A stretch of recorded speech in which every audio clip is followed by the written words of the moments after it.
l'amitié continue de jouer le rôle.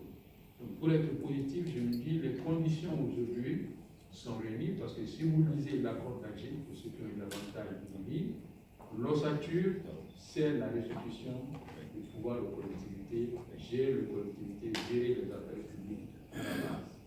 Aujourd'hui, le Mali compte 768 collectivités. Nous pensons que si ces collectivités étaient suffisamment écoutées, nous avons connu des difficultés que nous ne connaissions pas parce que nous avons développé à partir de ces collectivités-là une diplomatie des collectivités. Aussi bien en Afrique, dans la mise en œuvre de l'agenda 2063, que dans la mise en œuvre de la charte africaine de la décentralisation. Nous pensons que si nous allons dans ce sens-là, eh bien, nul ne se plaindra de dire qu'il a été oublié par le niveau central. Parce que la gestion de proximité, l'état de proximité est porteur non seulement de valeur, mais également de relevabilité. Parce que c'est au niveau des populations qu'on rend le plus compte. J'ai été maire pendant 10 ans, et ça m'a posé des questions. Et ceux qui allaient au ministère allaient pour autre chose. Mais l'essentiel, c'est de l'air et de niveau. Donc, de ce que je sais de l'Afrique, parce que je suis membre de CGVA, le Conseil Cité Unie au gouvernement locaux d'Afrique, nous disons que l'Afrique se construit avec ses territoires. Et ces territoires, c'est le territoire communal d'abord, qui permet d'aller au niveau du département et au niveau de la région pour pouvoir apporter l'ensemble des services possibles.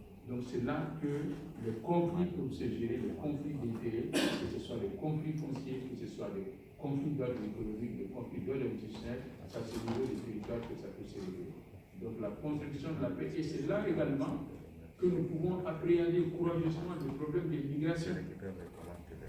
Il y a quelques jours, j'étais après madame dans la région ouest du Mali, où dans les ailes du Bakoulabé, 80 jeunes sont morts dans la Méditerranée.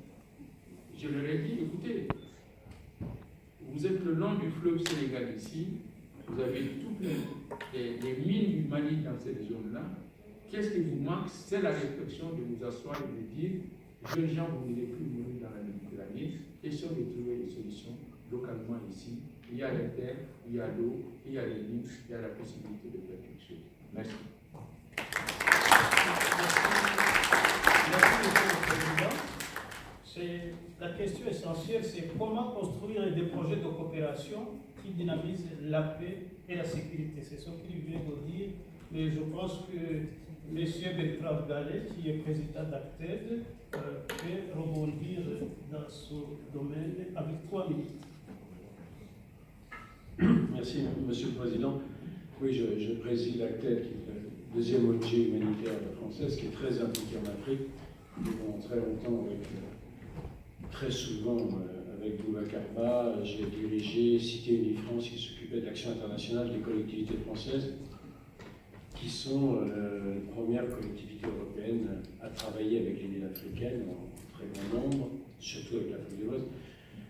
Voilà, je voudrais juste mener une réflexion plus géopolitique sur cette affaire, sur cette question de la sécurité et sur les images que ça renvoie.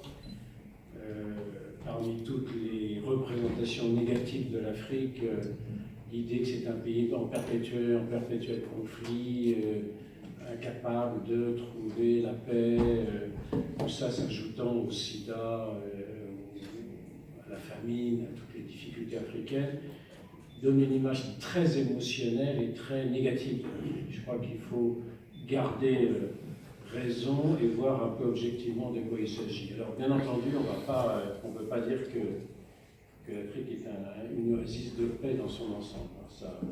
Aujourd'hui, elle est très largement concurrencée par ce qui se passe au Moyen-Orient, mais il y a quand même des chiffres impressionnants qui touchent beaucoup, qui concernent aussi bien entendu le Parlement européen, l'Union européenne, les États européens qui sont très sensibles à ce qui se passe là-bas. 20% de la population africaine est touchée par la guerre, par des crises humanitaires, et ça a été rappelé par Madame la députée, 11,5 millions de déplacés et 3,8 millions de réfugiés. C'est un chiffre bien supérieur à ce qui se passe en Asie, alors que l'Asie est beaucoup plus peuplée. Alors, je ne vais pas raconter toute l'histoire, vous la connaissez aussi bien que moi, mais après les guerres idéologiques liées à la guerre froide, avec la guerre des blocs, où chaque pays africain pouvait choisir son camp, on a eu une période très confuse en Angola, au Libéria, au Sierra Leone, avec des conflits internes très souvent liés à la maîtrise des ressources, les diamants, le pétrole, chose qui heureusement commence à être un peu derrière nous aujourd'hui. Et puis il y a eu deux ruptures qui me paraissent importantes. La partition du Soudan en 2011, c'est la première fois qu'en Afrique on remettait en cause les frontières héritées de la colonisation. C'était un signe très très fort et dont on n'a pas fini de voir les conséquences, à commencer par la guerre civile au Sud-Soudan. Et le deuxième événement, vous le connaissez tous, c'est la guerre en Libye, la destruction de la Libye et l'éparpillement des djihadistes libyens, algériens, des armes, etc., et qui aujourd'hui mettent le Sahel à feu et à sang. Boubacar l'a très très bien rappelé. Alors, finalement, c'est une nouvelle phase qu'on ne connaissait pas et qui ouvre des conflits terribles, ce qu'on pourrait appeler l'islamisation de la violence, c'est-à-dire une coloration religieuse à des conflits très souvent anciens, conflits entre les populations arabo-berbères du Nord et noires du Sud, entre les chrétiens et les animistes contre les musulmans, etc. Tous ces vieux conflits qui étaient maîtrisés autrefois, et notamment maîtrisés grâce à la présence de médiateurs comme les maires et les collectivités locales, aujourd'hui ça s'exacerbe avec les conséquences que l'on connaît. Alors les solutions, je vais aller très très vite puisqu'on est au Parlement européen. D'abord l'Europe évidemment très consciente. Vous avez une minute. Merci. L'Europe est très consciente de la question, soutient l'initiative G5 Sahel qui est accompagnée d'une autre initiative dont on parle moins, qui est l'Alliance Sahel, qui va dégager, je l'espère, beaucoup de centaines de millions d'euros sur la région du Sahel, et les choses sont en train de commencer assez vite, avec une volonté de résultat et de rapidité dans le décaissement sur les vrais sujets qui concernent le Sahel. Les deuxièmes solutions sont interétatiques. La bonne nouvelle, c'est que l'Union africaine, contrairement à l'organisation de l'Union africaine, a décidé d'intervenir dans des conflits. Elle est intervenue notamment en Somalie et le CEDEAO aussi, d'ailleurs, est intervenu au Libéria. Donc on a une prise de conscience supranationale de la nécessité d'intervenir dans des conflits internes, ce qui n'était pas possible avant. Et puis, je terminerai là-dessus parce qu'on me rappelle à l'ordre, la question de gouvernance. Je crois que la question numéro 1 de l'Afrique est la question de la gouvernance. Il y a un paradoxe, on dit toujours que la course aux armements entraîne la guerre. En Afrique, c'est le contraire. C'est parce qu'il n'y a pas assez de dépenses militaires qu'on a cette instabilité interne. C'est-à-dire que les armées africaines sont à construire. D'ailleurs, c'est un des aspects du G5 Sahel qui se donne 6 ans pour construire une armée sahélienne africaine et non pas des corps expéditionnaires européens. Et puis, la reconstruction du régalien dans les États, qui souvent est très faible. Et la deuxième solution en termes de gouvernance, le président des municipalités du Mali le rappelait, c'est dans l'urgence la décentralisation et le renforcement des pouvoirs locaux. La formule qu'on a souvent, que j'entends à Actel, que j'entends de la Cité Unie de France, c'est quand tout va mal, le seul recours pour les populations en souffrance, c'est les collectivités locales. Merci beaucoup. Voilà. Monsieur Amadouba, ancien ministre de la Guinée, vous avez 3 minutes. Merci. Bien. Merci de me donner l'opportunité de m'exprimer sur un sujet central, paix et sécurité, particulièrement dans notre région qui est très troublée. D'abord, je me nomme Baouri, je suis le fondateur du principal parti politique dit de l'opposition en Guinée, du FDG. J'en suis le premier vice-président. J'anime actuellement un mouvement appelé le Renouveau. La question de la paix et de la sécurité en Afrique, c'est la question centrale. Très rapidement, l'Europe et l'Afrique sont deux continents très voisins, l'histoire, sont arrivés à des phases de convergence par des crises. Lorsqu'on regarde l'Europe, crise migratoire, crise d'identité par rapport à la question des droits de l'homme, la démocratie, montée du nationalisme, de la xénophobie, remise en cause, disons, de l'héritage de la philosophie des pères fondateurs de l'Union européenne. Ce sont des questions extrêmement existentielles qui se posent aujourd'hui en Europe. De l'autre côté, chez nous aussi, des crises de l'État, crises au niveau de la sécurité avec des mouvements terroristes et djihadistes, et puis avec la pauvreté, et puis avec un flux migratoire extrêmement important qui engendre des tragédies dont on ne mesure pas les conséquences à court et à moyen terme. Donc, deux phénomènes qui apparemment se renforcent, mais dont il faut rechercher de manière pérenne comment endiguer aussi bien en Europe cette crise dont l'immigration est le bouc émissaire par excellence, et de l'autre côté la question de la pauvreté, de ces tragédies de nos jeunes qui, par tous les moyens, essaient coûte que coûte de rejoindre l'Europe. Je crois que la question et l'importance des collectivités est centrale. C'est une question qui a été sous-estimée. Parce que la question de la paix, c'est d'abord la question du développement. C'est la lutte contre la pauvreté. C'est l'implication du citoyen à la base, dans son village, qui ne se sent pas abandonné. Mais l'État tel qu'il existe à l'heure actuelle dans la plupart des pays africains, ce n'est que par la façade répressive. Il n'y a pas de solidarité nationale, il n'y a pas des allocations effectives pour permettre aux villageois de se rendre compte qu'il appartient à un tissu national solidaire. Donc, en d'autres termes, avec ces multiplicités de crises, les gens se sentent totalement abandonnés. Et comment leur permettre de se rendre compte qu'ils sont au centre des préoccupations des institutions? C'est le renforcement des collectivités locales, c'est la coopération décentralisée pour permettre aux moyens que l'Union européenne peut dégager en faveur de la lutte directement en relation avec ces collectivités locales pour créer de l'emploi, pour créer des activités créatrices de revenus. Parce qu'il y a des jugements de trésor. Monsieur le ministre, conclusion. Il y a des jugements de trésor extrêmement importants qui sont sous-utilisés et qui ne demandent qu'à être accompagnés, parce que c'est cela qui permettra de stopper le flux migratoire, qui permettra de donner des perspectives à des jeunes qui se sentent aujourd'hui abandonnés et qui permettra à l'Europe de renouveler et de se réconcilier avec sa tradition démocratique. Je vous remercie.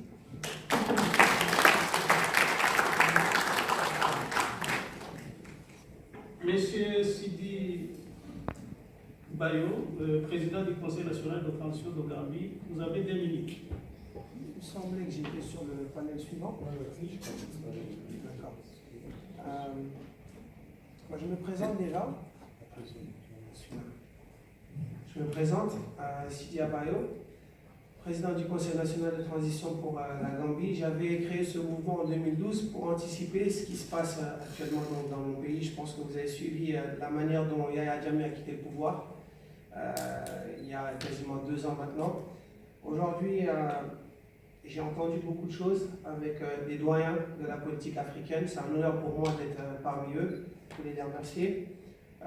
Sur ce que j'analyse, ça fait à peu près 12 ans que je suis dans la vie sociopolitique africaine. Mais à titre personnel, nous avons combattu une dictature en Gambie. Donc j'ai personnellement sacrifié ma vie à plusieurs reprises. Donc aujourd'hui, on parle de paix, de sécurité, on va parler de migration de la jeunesse africaine. Moi, j'opterais vraiment pour un choix en amont de ces politiques africaines. Elles sont dues à plusieurs raisons, mais la raison principale, c'est qu'on n'anticipe pas les problèmes africains. Pour ma part, je suis né à Paris, en France. Je suis un peu comme ces footballeurs. qui ont choisi de s'impliquer de manière directe dans leur pays d'origine. Et j'ai un œil un peu différent de ce que mes pères et mes doyens font depuis des décennies. Quelqu'un parlait de déstabilisation ou de manque de politique crédible depuis plus de 40 ans. Je pense que c'est au Mali. Donc, c'est quelque chose qui n'est pas normal. Comment on peut aujourd'hui, quand on prend l'Union européenne par exemple, l'Union européenne s'est créée en l'espace de 60 ans, je pense. Quand on prend les États-Unis, c'est à peu près 100 ans. En Afrique, on est à l'ère des post-indépendances. Je pense qu'il y a plusieurs fléaux. Il y a plusieurs fléaux. Le fléau principal, c'est vraiment d'accentuer nos politiques avec des institutions qui existent aujourd'hui. Je pense par exemple au Commissariat des droits de l'homme à Genève. On pourrait l'immiscer dans nos politiques et dans nos parlements, puisqu'on est au Parlement européen. Moi, j'opte pour vraiment généraliser tout ce qu'on est en train de dire ici. J'opte pour une loi au sein de nos parlements pour éviter les fléaux auxquels nous avons à faire face aujourd'hui. Merci beaucoup. Merci beaucoup. Monsieur Abdel Banga, président de Force républicaine, vous intervenez 2 minutes sur place où vous êtes.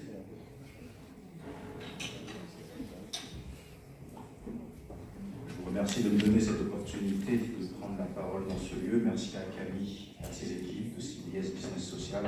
Alors c'est vrai que par rapport à mon intervention, je m'inscrirai dans le même esprit que mon prédécesseur. Voilà, je suis le président d'une plateforme qui s'appelle FR les Forces républicaines en France, qui travaille sur les questions de jeunesse, de la condition de la femme et des personnes en situation de handicap. Et très rapidement, je dirais, comme vous, qu'il faut voir les problèmes en amont. Parce que la politique, dans son étymologie, c'est la gestion de la vie de la cité, c'est-à-dire des êtres humains, des hommes et des femmes qui ont des aspirations. Et je dirais pour finir tout simplement que l'idée de l'Union africaine souffre dès ses origines d'un déficit, d'un véritable projet anthropologique fort. Depuis 1963, les textes fondateurs du panafricanisme exaltent d'un côté la libération du continent, mais négligent l'application de la démocratie sur l'ensemble du continent d'un côté. On peut parler clairement d'un manque d'une vision émancipatrice pour la jeunesse africaine. L'Afrique aujourd'hui ne rend pas le jeune Africain fort de sa fierté d'être africain, elle lui fait rêver sa vie ailleurs et la force à payer cet ailleurs au prix fort. Et nous voyons tous ces problèmes d'immigration. Et pour terminer vraiment, j'ai parrainé un jeune qui a eu son bac à 15 ans au Cameroun et qui à 16 ans s'est retrouvé dans un camp d'esclaves en Libye. À 17 ans, il s'est retrouvé SDF dans Paris pendant 1 an à dormir dans la rue. Et je suis très content parce que j'ai pu l'aider à s'en sortir avec mes équipes. Mais pour une vie sauvée, combien de millions de vies qui ont été sacrifiées sur l'autel du manque de la vision des dirigeants africains, d'un avenir et d'un projet fort, d'un projet anthropologique fort pour la jeunesse africaine. Je vous remercie. Vous avez été excellent. Vous avez utilisé l'humilité. Bien. Madame Viviane Diego, fondatrice d'Europe Land Business, vous avez 2 minutes. Sur place. Bonjour, je me présente Viviane Diego. Je suis conseillère municipale sur la ville de Clichy et fondatrice de l'entreprise Upland Business. En fait, la vision de Upland Business, c'est de travailler sur le continent, mettre les produits des continents africains en visibilité. Et dans cette quête, nous nous sommes rendus compte, en fait, que notre continent est un continent riche. Et je déplore, en fait, cette jeunesse qui va chercher son avenir ailleurs. Alors qu'on est un continent qui est riche, il y a plein de choses à faire. Je prends un exemple simple sur la noix de cajou. La noix de cajou, elle est vendue brute à un prix pas cher et décortiquée en Inde ou au Brésil. Et on s'est rendu compte que la Tanzanie, par exemple, a perdu un manque à gagner, un déficit de 35 millions de dollars US sur ce manque à gagner. Alors que si l'Afrique transformait ses produits sur place, elle pourrait créer des entreprises au lieu de vendre ses matières premières brutes. Il y a beaucoup à